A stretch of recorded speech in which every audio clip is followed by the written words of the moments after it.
Avatar Fire and Ash is by far the weakest of the three movies, but it's in the same way that The Brokest Billionaire is still a billionaire. This is still a fantastic movie. It's a very, very engaging story. You are locked in completely with the visuals, but it doesn't have a beginning. The Way of Water has no beginning, has no end, and this movie has no beginning, kind of has no end.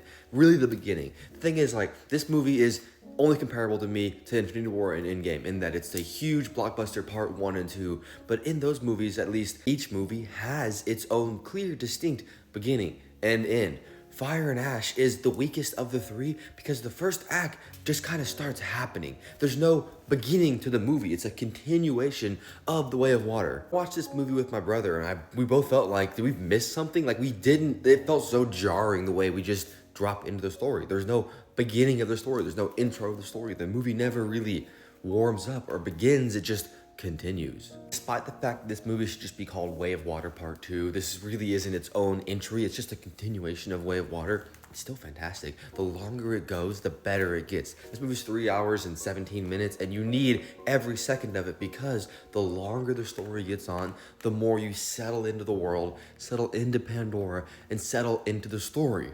Plot-wise, it does feel the weakest of the three, and that we're very much just stringing together chances to get to the next action sequence. The first two movies have these beautiful character stories. Not this one doesn't have character development and interesting stories for their characters. It's just that it's much more on the back burner. The forefront is look at this action, which I get. The action is something that you want to look at. It's amazing. Again, I can't stress enough how beautiful this movie is, how engaging the action set pieces are, but it just feels like the plot connecting all of that is much more thin than our previous two entries. Besides the visuals and action, what really keeps this movie floating and keeps you engaged is the characters. Despite the fact they're not working on the most robust plot, their characters are so interesting. Neytiri dealing with her grief, Loak, Jake Sully, all trying to manage this grief in different ways.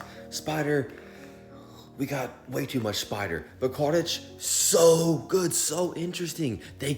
I was kind of worried in the last movie, like, oh, is them not killing him off? Like in Way of Water, he almost died. They fake it out. They don't kill him off. And I kind of thought, oh, is this going to lead to this movie just being more retreads? But no, Quaritch grows and is so compelling. And you see him. It's so amazing. You see him go from this marine, this human, to becoming a Na'vi, to really becoming who he is in his own new blue skin. It's really interesting. And Una Chaplin as this fire villain was so engaging. She was freaky as hell.